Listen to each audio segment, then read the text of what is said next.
गुरु भक्ति योग दैवी गुणों का विकास करने वाला महान रहस्य गुरु भक्ति में निहित है। जो शिष्य अपने गुरु के चरण कमलों में संपूर्ण आत्मसमर्पण करता है, उसे गुरु स्वयं ही सब दैवी गुण प्रदान करते हैं। जो अपने मन पर संयम रखकर ध्यान नहीं कर सकते, उनके लिए तो गुरु भक्ति जगाकर गुरु सेवा करना ही एक उपाय है। गुरु शिष्य की मुश्किलों एवं अवरोधों को जानते हैं, क्योंकि वे त्रिकालक ज्ञानी हैं। अतः मन में ही उनसे प्रार्थना करो, वे आपके अवरोध दूर करेंगे। गुरु का दर्शन अंधकार का सर्वथा नाश करता है और असीम आनंद देता है। भगवान स्वयं ही आचार्य के रूप में दिखते हैं।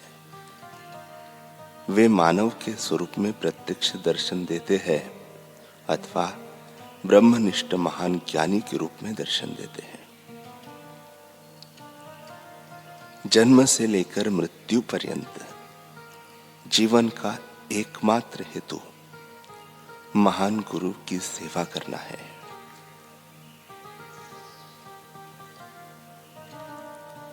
साधकों को इतना ध्यान में रखना चाहिए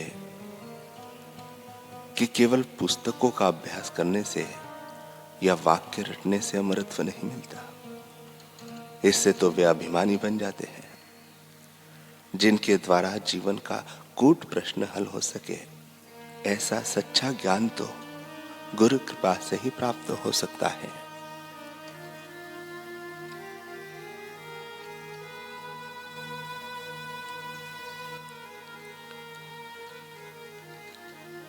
सत्रह 1703 ईस्वी में अलवर शहर से 8 किलोमीटर के अंतर पर डेहरा गांव में एक दिव्य आत्मा का अवतरण हुआ। नाम रखा गया रणजीत। संसार रूपी रण को सचमुच जीतने वाला वह होनहार बालक रणजीत हीरा था। उसके चित्त में विवेक जगता कि खाना पीना, रहना सोना, मिलना जुलना, आखिर बूढ़े होना और मर जाना, बस इसके लिए मनुष्य जीवन नहीं मिला। मनुष्य जीवन किसी ऊंची अनुभूति के लिए मिला है। अब सद्गुरु तो थे नहीं, फिर वे सुना सुनाया राम राम रटते थे। इससे 5 वर्ष की उम्र में उनकी ऐसी मति गति हो गई कि मन में भगवत प्रेम और बुद्धि में भगवत प्रकाश छाने लगा। एक दिन जब वे राम नाम कीर्तन में मस्त थे, तब वैरागी तपस्वी वेद व्यास नंदन सुखदेव जी ने उन्हें अपनी गोद में लेकर प्यार किया। इससे उनके हृदय में प्रभु प्रेम की प्रबल धारा प्रवाहित हो गई। 6 वर्ष की उम्र में उनकी पढ़ाई शुरू करवा दी गई। मुल्ला मौलवियों ने बहुत प्रयास किया, लेकिन बालक रणजीत उन मुल्ला मौलवियों और पढ़ाने वाले उस्तादों के सामने देखता रहे, कुछ पढ़े ही नहीं। उस्तादों ने खूब समझाया। बदले में उन्होंने उनको एक ही बात सुनाई,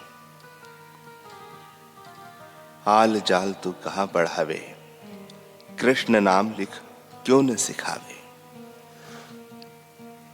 जो सबको आकर्षित आनंदित करता है, सबका अंतरात्मा होकर बैठा है, उस परमात्मा का नाम आप मुझे क्यों नहीं पढ़ाते। जो तुम हरि की भक्ति पढ़ाओ, तो मोह को तुम फेर बुलाओ। जो भगवान की भक्ति पढ़ा सकते हो, तो मुझे बुलाना, नहीं तो यह आल जाल मेरे को मत पढ़ाओ। चोर मारने वाले थक गए। 8 वर्ष की उम्र में इसके पिता मुरलीधर अचानक लापता हो गए। फिर उनका पता न चल सका। माता कुंजी देवी पति परायणा थी। उनके चित्त को बहुत क्षोभ हुआ।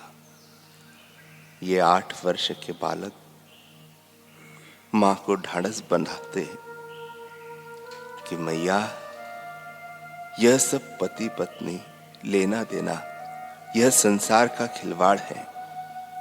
आत्मा अमर है। वे उस राम स्वरूप परमात्मा की भक्ति की बातें करते हैं। पति एवं सास ससुर के चले जाने के बाद कुंजी देवी के लिए डेहरा में रहना असहनीय हो गया, जिससे वे पति के चाचा से अनुमति लेकर बालक रंजित के साथ दिल्ली अपने मायके चली गई। दिल्ली जाते समय वे रास्ते में कोट कासिम में बालक रंजित के पिता की बुआ के घर पर रुके।